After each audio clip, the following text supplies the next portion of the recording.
Welcome to Trivandrum Gun Club December meeting. This will be as you know, it's the last meeting of the year, and also by this month, I think me and Ramesh Raj sir took over as office bearers in 2019 December, so we are completing 2 years in this month, and new office bearers will be installed in this meeting. So the minutes of the last meeting was held on November 25, and Dr. Anu Bharya from Aster Cochin was the speaker. He was speaking on case-related discussions of fever and chronic liver disease patients. And it was a really interesting session, and it was well attended and appreciated by everyone. And the meeting was moderated by Krishna sir and Dr. Rajeev from Teams. And today we have all gathered here for this meeting amid the tragic and sudden and tragic demise of our beloved colleague, Dr. Sijil. It has shocked the entire medical fraternity. His loss, the sudden loss at this promising young age, is an irreparable loss to his family, friends, and colleagues. Our thoughts and prayers are with his bereaved family at this tragic loss. We pray to the Almighty to give strength to all family members to get through this extremely difficult, depressing, and devastating situation, I must say. God bless his soul and may he rest in peace. And though I have not known him personally, he was a friend in my social media, Facebook page, and just a few weeks back, actually, I was searching for some Malayalam talks when I had a program on television, and when I went through this Google, I found these talks, and I happened to listen to about 4 or 5 of his talks just the 1 week back, actually. So I was really shocked when I saw that morning photograph in the WhatsApp. I just couldn't believe my eyes, because though I didn't know him, we all felt, even those who had not known him also, through his speeches, and we knew that he was a very simple person. You can know the personality of a person just without even meeting him, I think, most of the time. So a simple, humble, down to earth, because I saw his videos in YouTube where he was giving lectures in my simple Malayalam on various diseases, fatty liver, ulcer disease, and lots more. It was very beautifully crafted videos, so I really appreciated this channel. And this channel had a lot of followers and fan following. So I just actually researched more into where he's working and all. And suddenly 1 week later, I got this news, and it really shocked me like anyone else. Can you confirm that you can see the slide? Yes. Harish? Okay. Yes, we are seeing. I have custom made this talk because Harish gave me an advance of almost a year. So this talk is exclusively for the Gut Club and for the intellectual capacity that is immeasurable that is present in the audience. So I've tried my best to accommodate my talk according to the audience here. I believe what makes us people of science is the ability to constantly adapt our knowledge and update our knowledge and adapt. And that's really what makes us people of science. But what I've seen in the past 2 years and before that, when I worked on multiple other public health topics such as road safety, snake bite, fire safety, and noise pollution, so many other public health topics that I've worked on. While looking at evidence, while looking at research papers, I've seen that a lot of what we do is perhaps not right. And I think it can be summarized as missing the forest for the trees. And this basically means that if you look at a tree so closely, you might miss the forest around it, and you might think the whole world is a tree. But if you take a couple of steps back, we start seeing the big picture. I see that every day with analysis of the pandemic. And I'll just direct you to my Twitter account just to show you what I mean. This is my Twitter account, which has over 10,000 tweets on the pandemic. But this is my this is something I created. I figured out very early that unless you have an equal amount of knowledge in multiple domains, your knowledge, your conclusions will be skewed in one direction or the other. So we have people who are experts in economics talking about it. We have people who are statisticians, data crunchers talking about pandemic, making predictions. We have epidemiologists, we have immunologists, and we have people who work in the lab. They all have different perspectives of the pandemic. If you look closely, they all have different perspectives. It's like the 5 blind men and the 5 blind people who saw the elephant. They all feel differently about it. And unfortunately, the pandemic is now being governed by data crunchers who are basically journalists who have no medical background whatsoever, and they claim to see the future, and that is a danger that we are in. So back to my slides here. So we are missing the forest for the trees unless we have an equal knowledge of all the aspects of science, and also a lot of ethics is involved in the pandemic as well. So missing the forest for the trees is my biggest message. Whatever science we learn in the pandemic, or snake bite, or road accident, I think looking at the big picture is important. This is an example of the big picture which nobody has been seeing. This is if you Google COVID cases in South Africa, you'll see this. All you have to do is to take a scale and measure the distance between the peaks of the pandemic. Now, I did this a few weeks ago, so the peak of the 4th wave is here. The difference between the peaks of each wave is exactly 6 months. Now, that tells us something. I don't know what it is, but it tells us something. It tells us something which we don't hear about. We don't hear these things discussed on television or in articles. There are things beyond what we know or perhaps what we comprehend. Why is this thing coming in the same community every 6 months? Do other diseases do this? That is what I meant by saying forest for the trees. Let's look at the forest here. This is again my Twitter, one of my tweets from I think maybe a month ago. Many infectious diseases have a cyclical pattern which varies between continents. Reasons are multiple. In fact, while reading about the pandemic, I place a lot of faith in articles that were written before the pandemic because they were not biased. Those people didn't know that COVID-19 is going to come. So I think they were a little bit more, let's say, balanced and honest. So this is one such article. It's from the Journal of Epidemiology and Infection, 1989. I was still in medical college. I'll take you through the graphs. This is the cyclical pattern of parainfluenza 1, parainfluenza 2, and 3. It's like clockwork. This is rotavirus, just like a metronome. And if you see you can also see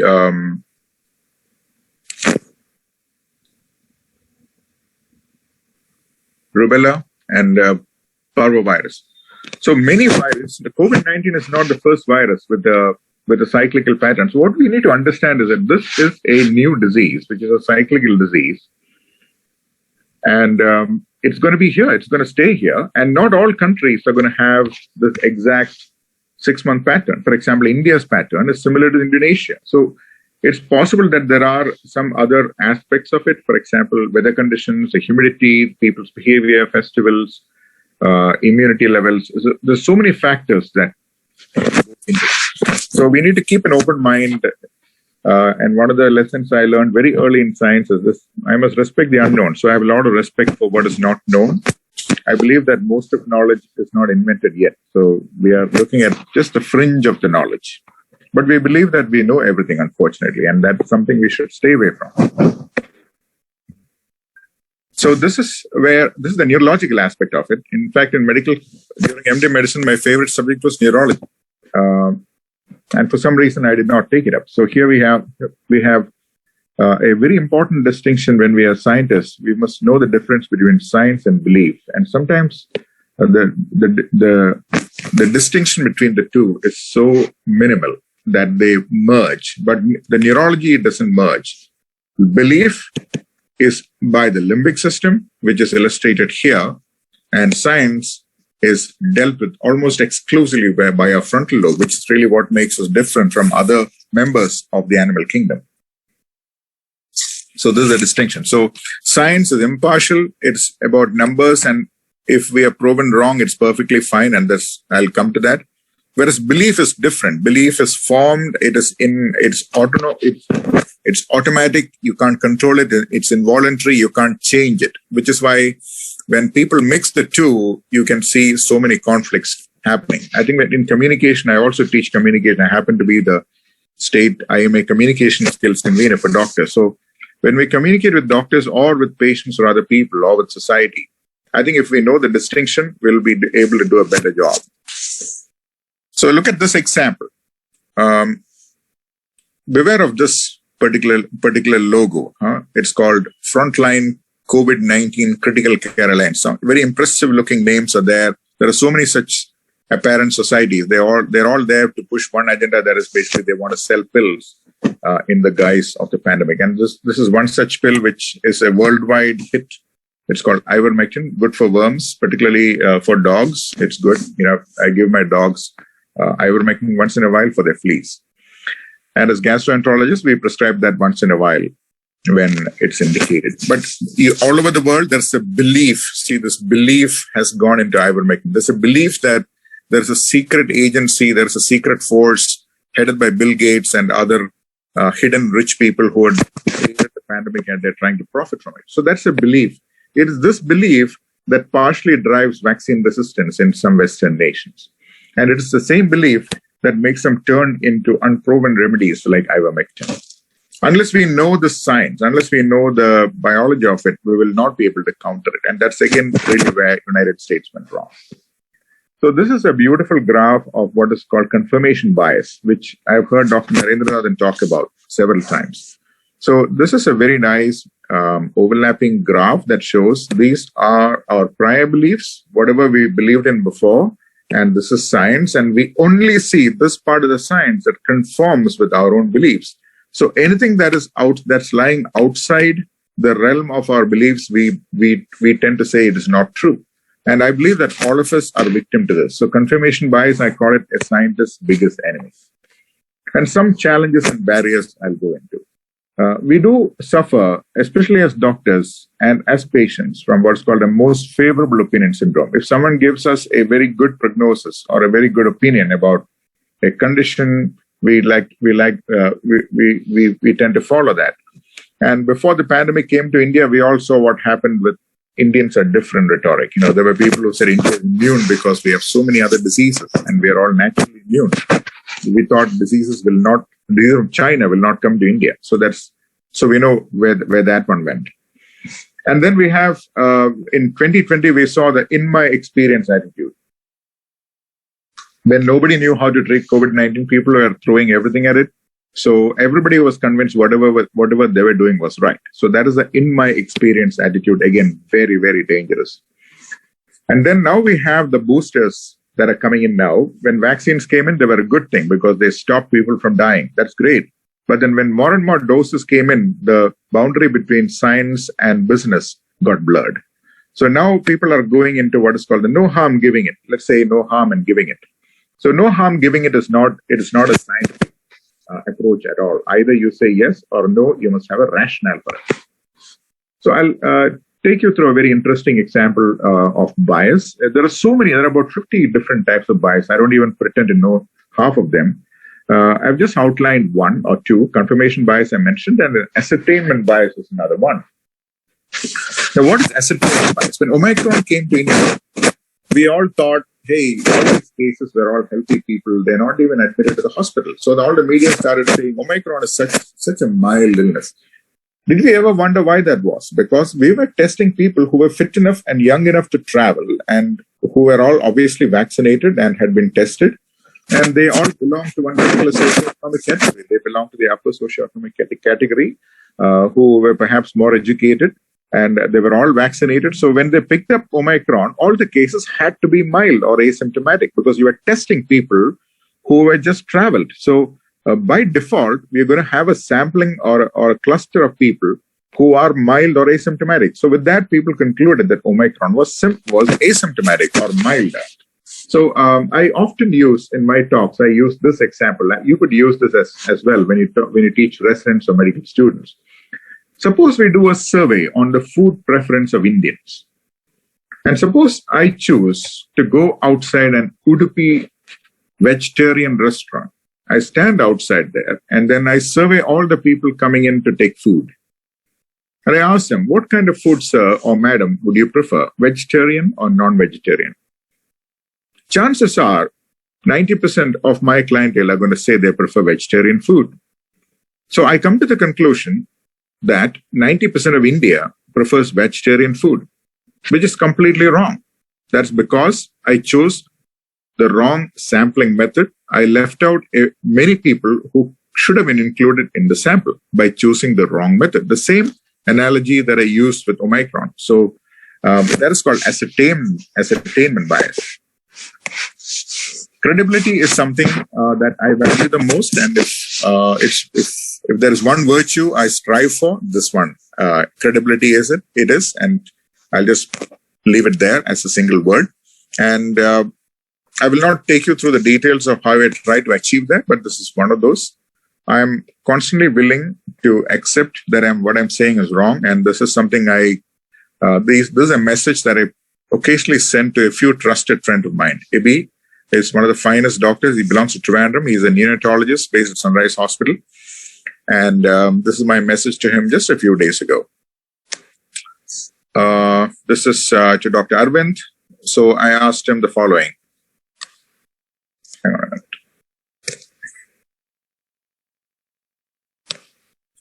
Please message me directly if you hear about any healthcare worker developing severe COVID-19 after full vaccination.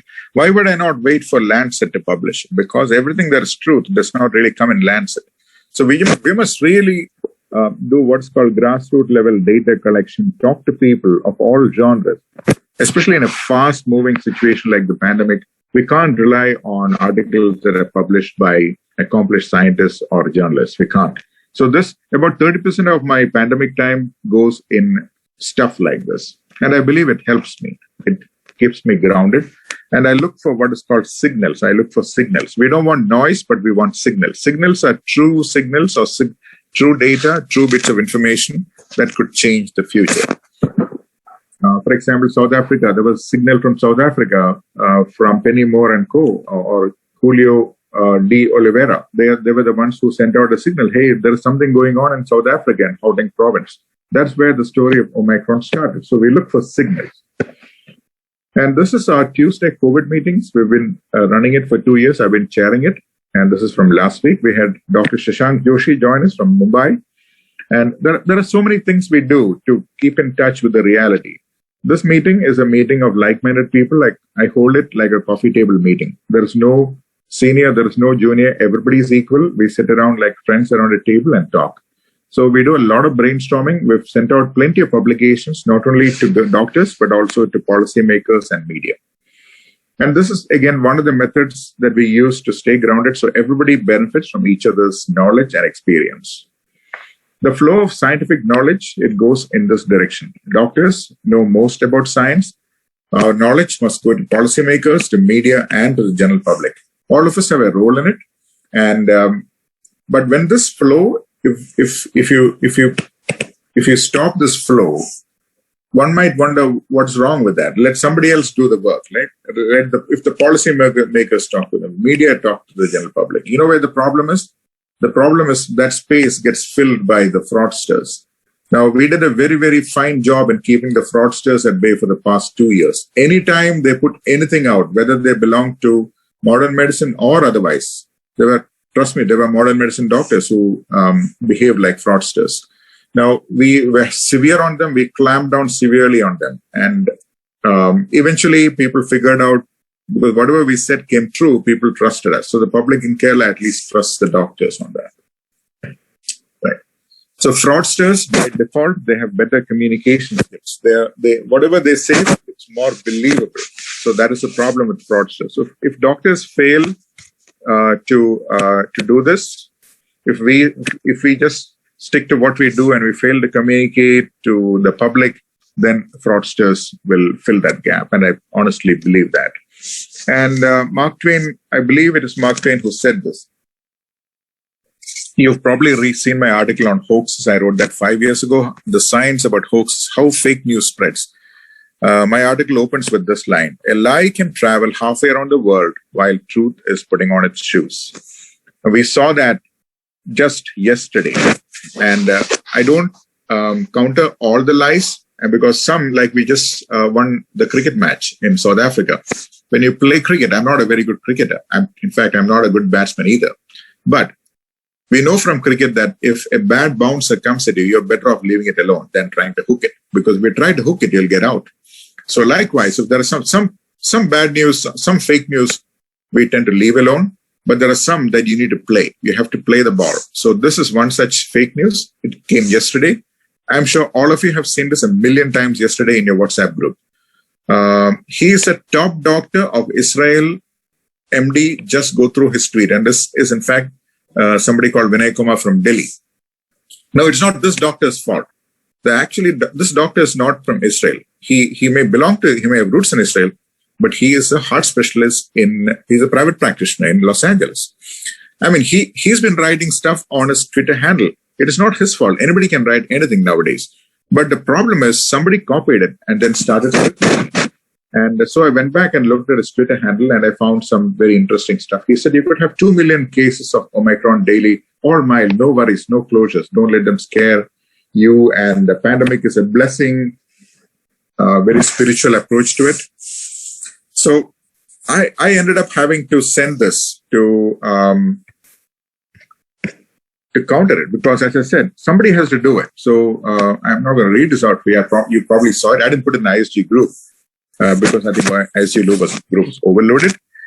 So we have to do stuff like that. We just have to get out there and counter these fake news, because otherwise, what's the problem with the news like this? If people start believing what this guy said and say that this is the end of the virus and Omicron is going to vaccinate the world free, people are going to just move around in groups and have parties. And they're saying, let Omicron come. Right now, UK and US are in severe crisis because of this Omicron. So, which is again the danger of having these fake news.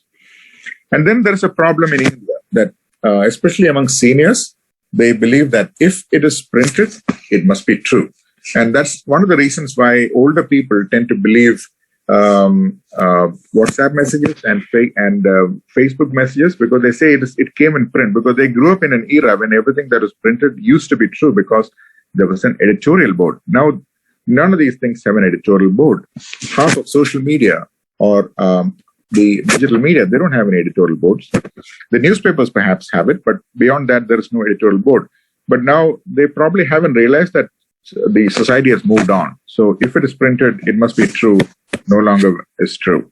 And then this is a 2021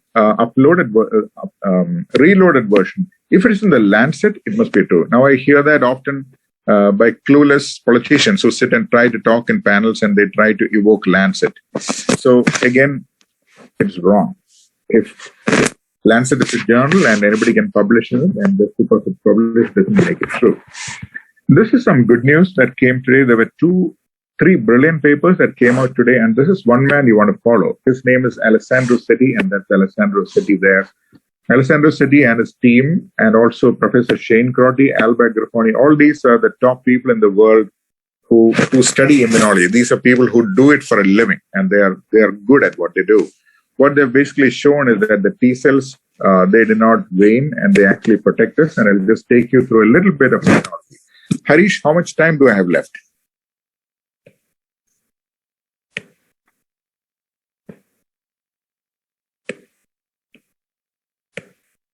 Harish?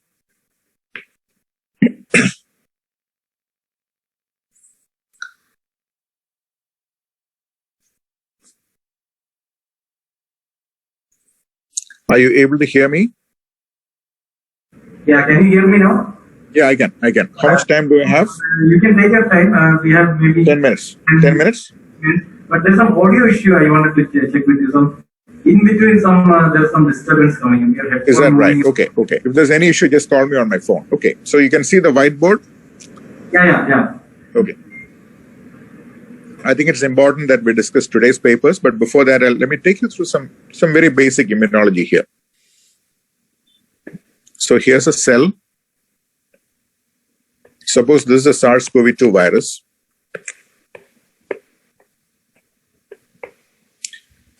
Now, SARS-CoV-2 virus needs to get through what is called the ACE2 receptor to get into the cell. It uses the spike protein. So its target is to enter the cell. Now, neutralizing antibodies, what they do is they go and block off the spike protein. So the virus is unable to enter the cell. So neutralizing antibodies will stop the virus from entering the cell. So that is the NABs. Now, suppose the virus still is able to enter the cell. So this virus has entered the cell. Now, once the virus enters the cell, it is actively multiplying, right? It's multiplying millions of copies inside the cell. And it's also out of limits of the neutralizing antibody. See, antibody can't come and hit it. You can't. So the virus inside neutralizing antibody is not able to do anything at all. So neutralizing antibodies have gone away. So what the body can then do is, as the virus parts are being assembled, what it will do is, the body has what is called the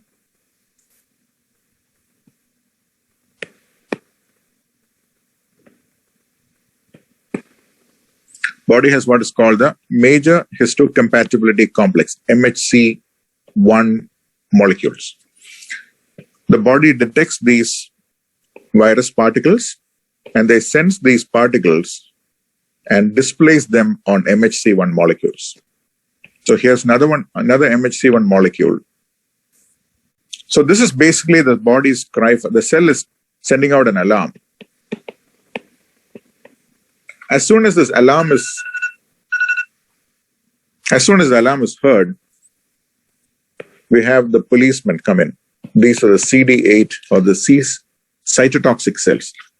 They come here and they have receptors which can recognize this the virus's components because they've already been trained by our vaccination. So what they do is they come and just kill off this cell. The cell is killed off along with its components. The cell can kill in one way, in two ways. One, it can go by suicide or apoptosis, or it can be destroyed. The cell is destroyed, there is inflammation. And if the cell undergoes suicide, it's a very organized process. It is quiet. So when there's a lot of cells that are being destroyed, you get inflammation, which is why even people who are vaccinated, they tend to get plenty of symptoms, but they don't get sick. So it is the CD8 cells that really help us. And along with CD8 cells, there are CD4 cells, which are helper cells, which in turn help our B cells. And after all this is done, once the infection is cleared, some of them retire and they go into what is called memory cells. Now, so there are memory B cells and then there are memory T cells. And these cells live forever in multiple areas. They live in the bone marrow, they live in the blood, and they live in tissue. For example, they can live in your lungs or they can live in your nose. And when the infection strikes again, we are no longer caught unaware. They kick back into action very fast and they recreate the scene in about 4 or 5 days, which is why people who are vaccinated generally do not die. Which is why if you receive 2 doses of vaccine, you're guaranteed to have these memory cells for the rest of your life, unless you're profoundly unlucky. Some people are unlucky in that they have, because remember, all of us have different MHC1. There may be individual variation between people, but for the most part, we've known that the T cell studies have shown that all the T cells are intact. No matter how many variations the virus makes, the T cells cannot be fooled. So that is a summary from today. So that's a bit of good news from Alessandro Setti and team. So let me just go forward a little bit here. So this is called the tale of two walls.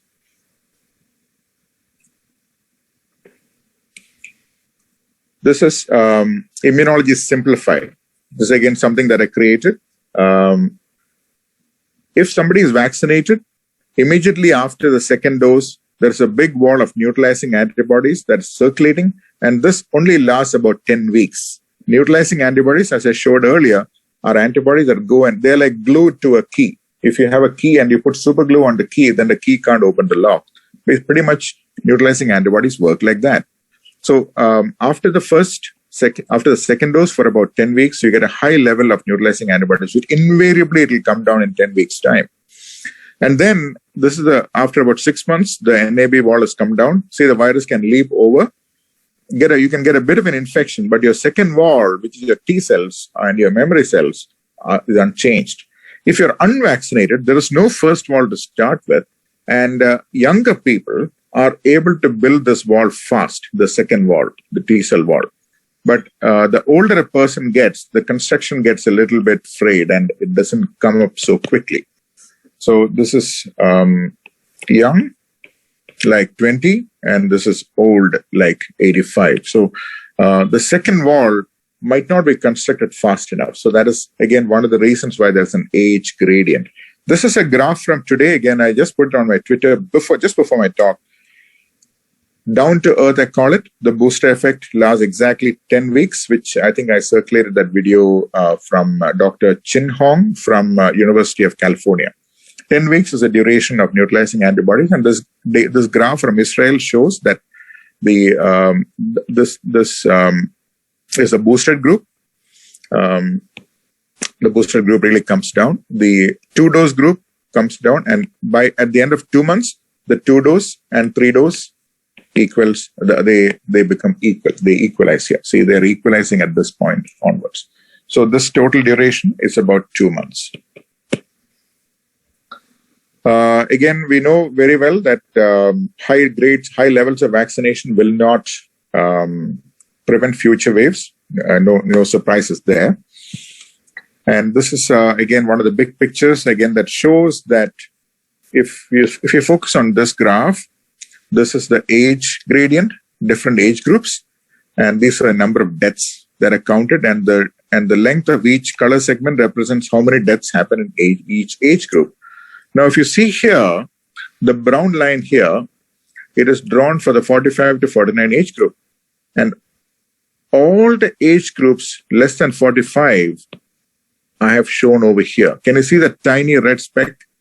Now, which is why it is very important to focus on fully vaccinating this segment of people than to go after children. We need to get vaccines out in descending order. India did very well with that, with prioritization. But again, this kind of big picture will help with planning. There's a Kerala data again that shows that 97% of deaths are over the age of 40. And in children, our death is 1 in 70,000, which is basically zero. And among the few children who died, many of them had severe neurological complications like cerebral palsy and so on. This is a Kerala situation right now where we stand. The bottom graphs are the vaccinated segment. This is the unvaccinated segment. The y-axis is the case rate, how many cases are happening. This is done through one of my Twitter friends. Vaccines are not benign products by any stretch of the imagination. So let me just take you through this.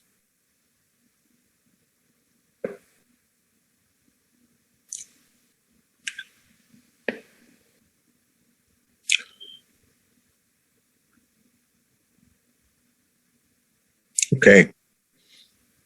In September 2021, until September 2021, we were thinking of VITT or VITT, that is a thrombotic complication of adenovirus vector vaccines, to occur in women less than 60. In December 2021, that changed. The age range applies to all adults now. So that's an update.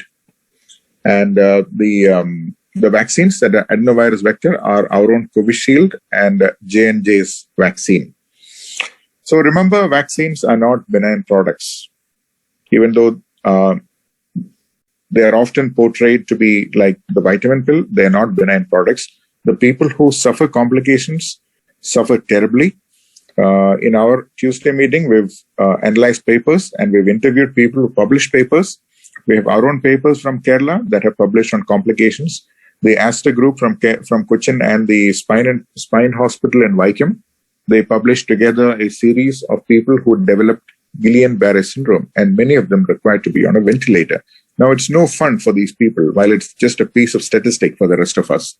So we must respect the fact that vaccines, like all other medicines, must be used diligently with what I call the minimum effective dose principle. That's just my belief.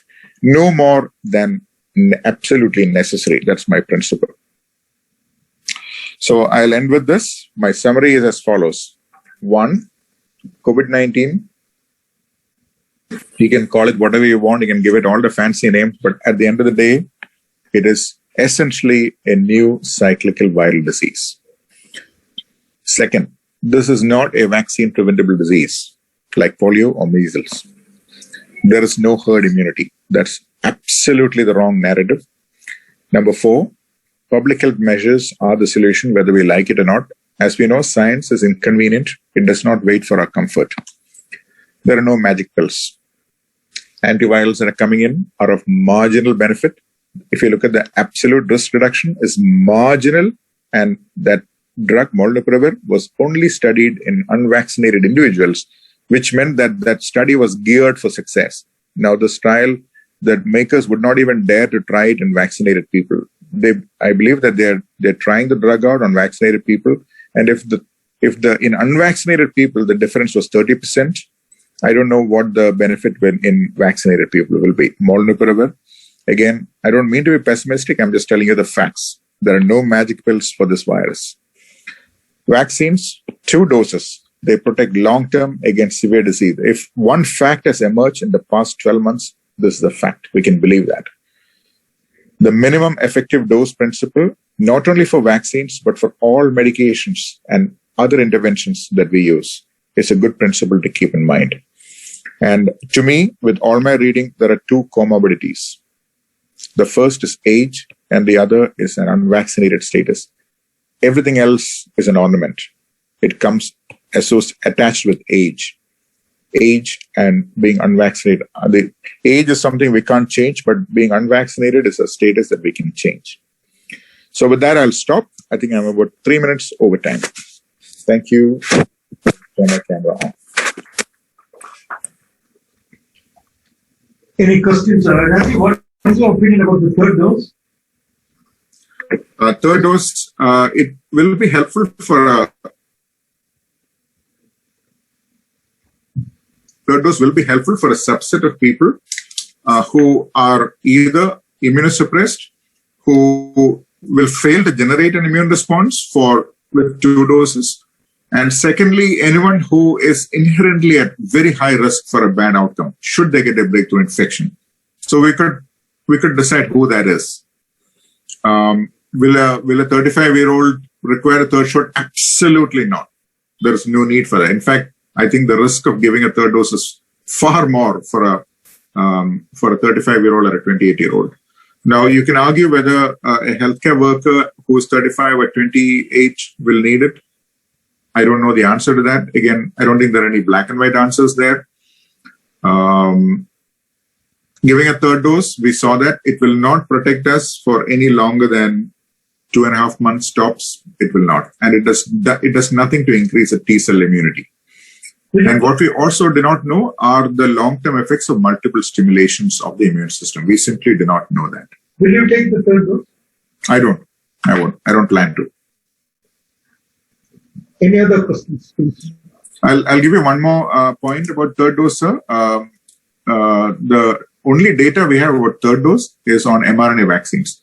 And mRNA vaccines are able to push your antibody level 28-fold. The vaccines in India can push it 2-fold. Now, if a 28-fold rise in neutralizing antibody protects you with 2 months, I don't know how much protection can be afforded by any of these 2 vaccines. I simply do not think it will make any difference. For visa and all, some countries insist on third dose. I know. Yeah. Again, it's an open question. People may have different views about it. we all have different risk tolerance, but I'm just giving you whatever science I could gather. Thank you. Any other? The third dose, I don't think the adenoviral vector vaccine is really going to be effective. I can't hear you. I'm so sorry. See, adenoviral vector, commercially, this is, I think, not going to be effective. Adenoviral vector vaccine is a good dose. And all of us have taken, most of us have taken the Covishield. Right. I know. But the big concern initially was that this vaccine was a virus and our body will reject the virus. It's not true. The one rejected, but it simply is not going to be an effective bump in our antibodies. So personally, it might just be a placebo. I'm so sorry to be blunt. It might be a placebo. Are there studies on the side effects of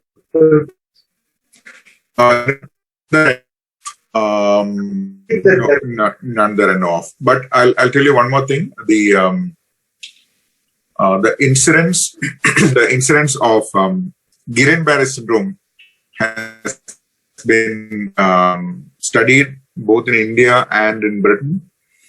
And Guillain-Barré syndrome, the AstraZeneca company was resistant to accept it. But after publications from that, the India group, the Kerala group published in the Lancet, and it is followed by a British group. Now it's acknowledged as, so all these companies are reluctant to acknowledge that there is a problem. So we will never know the true extent of the problem, but we know that there's a signal. We don't know if it is because the virus enters the bloodstream. As you might have seen my writings earlier, because if we accidentally inject into the bloodstream, how many viruses are going in? We are putting in as many viruses in one injection as there are people on the planet. That's about 8 to 10 billion viruses in one injection. I think that's a lot of viruses to enter the bloodstream, to be perfectly honest. It may be okay in the muscle, but if for some reason they enter the bloodstream, what they'll do is they'll go straight to our spleen, they'll activate the macrophages, and they will produce PF4 antibodies. And within about a few days, 3 or 4 days, the platelets will start dropping. And then the VITTs that we saw in Kerala have all occurred approximately on day 4 or day 5. And the problem is VITT is often missed and sent back because it's a headache. The messaging we gave out from our Tuesday meetings is that if you see someone on day 4 or day 5 with a headache, be very afraid, admit the patient, do an MRI, do an MR venogram, don't send the patient home. The people who did badly, unfortunately, were not picked up early and they all had bad outcomes. So I think VITT is a threat. We must be afraid of it. Not in that sense, but we must respect it so we don't miss it, and all of us should know how to pick it up and treat it accordingly. Thank you, Dr. Rajeev. I think that if are there any burning questions? Dr. Rajeev, Ramesh, very nice talk. Can I ask something? Can you hear me? Yeah. Then it will come in the Ramesh, can you stand up so it will come in the camera? Okay. Yeah. Can you speak up? Can you use the mic? Thank you. No. Use that mic. Can you hear me now? Yeah. Can you hear? Yes. Yeah. Hi. Yeah, I can see you. So there's a lot of data, big data analysis responding to over the last 1 or 2 years regarding COVID from all parts of the world. Correct? Am I right? Data. Lot of data actually entered from various parts of the world or the various systems. Yes. Yes. And so that there are various types of countries developing, degenerating, various types of countries. And the amount of, that a lot of data would have been missed or not entered or captured properly. Yes. Right? Yes. So how do you see that? For example, a lot of morbidities, deaths would not have been reported, complications would not have been reported. What's your thinking on that? Because the numbers are huge. That's right. Yes. That's true, because reporting systems are so different. And whatever has been reported. Yes. And particularly in India, reporting system has been totally opaque. We don't have any access to public data. What we have is So through networking, through people we trust, we ask them, have you seen something? That is, I call that low quality data, but that's the best we can get. We do have some data from some institutions in India. Israel is putting out plenty of data. I think they're good at what they do. The US, Australia is putting out data. South Africa is putting out data.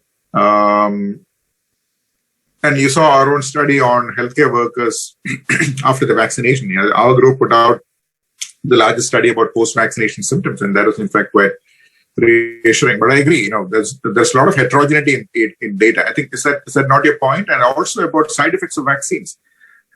It cuts both ways. See, there's something called a baseline rate. If you follow 1 crore people over 2 months, 14,000 will die in any community. Now these people will have to die one way or the other. So if they happen to die in the window of vaccination, it may get piled under the vaccination window. So it can cut both ways. So we will perhaps never know the true outcomes of vaccination. Maybe some of these Guillain-Barrés and strokes may have been incidental, but it's very hard to justify it. If a young person who's 28-year-old, 23-year-old woman who has absolutely no health problems gets a vaccine, gets a headache and dies on day 4 or day 6, I'll have to be very, very, very harsh to call it an incidental event.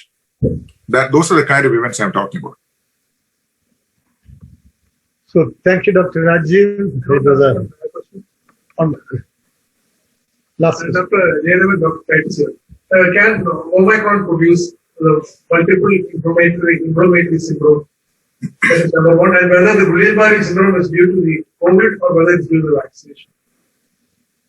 Yeah, Guillain-Barré syndrome, all the cases that are published are associated with the vaccine, not from COVID. Can it cause long COVID? Of course it can, but the reports so far on long COVID are actually coming from Delta and other previous variants. I'll take you through a very, very fine publication on long COVID. Many of the people that I'm aware of with long COVID have difficulty climbing the stairs, but they have perfectly normal ECGs, X-rays, CT scans, and echocardiograms. A group, I think this publication came out in Chest from an anesthesia group in the Chest Journal, and they found something very remarkable. They found that it is actually due to a defective extraction of oxygen from oxygen that's properly delivered. So it's not really a problem of circulation or blood pressure, but when oxygen is delivered into the tissues are not able to take up the oxygen. So it's like a courier is delivering a package to your door. You're not able to open the package. So the courier comes the next day and takes the package home, takes the package back to the office. So when that happens to oxygen in our tissues, we feel short of breath, and the wrong kind of skeletal muscles get triggered, and we get short of breath. And that is the reason why many of these people get short of breath. And that's a fascinating paper done by a group of anesthesiologists. So again, a long COVID, a big problem. There's no doubt Omicron will cause it. Whether it's more severe, less severe, or equal severity, we'll only know with time. It's best to assume that the severity is same. The apparently decreased severity is only because it's occurring in younger people and in previously vaccinated, infected people. But we will know the true picture in 2 months' time. Okay. Okay, I think thank you, Rajeev, for wonderful experience. So when I took over as secretary and the new team, I was charting out the speakers for the next 2 years. And one speaker whom I thought should surely be in my list was Rajeev. And I think I called him in 2019, December itself. I told him that you will have to reserve 1 month for us, on top for us. And my dream has come true today. And thank you, Rajeev, for. Thank you. It's an honor. It's an honor to speak before this audience. Thank you for the opportunity.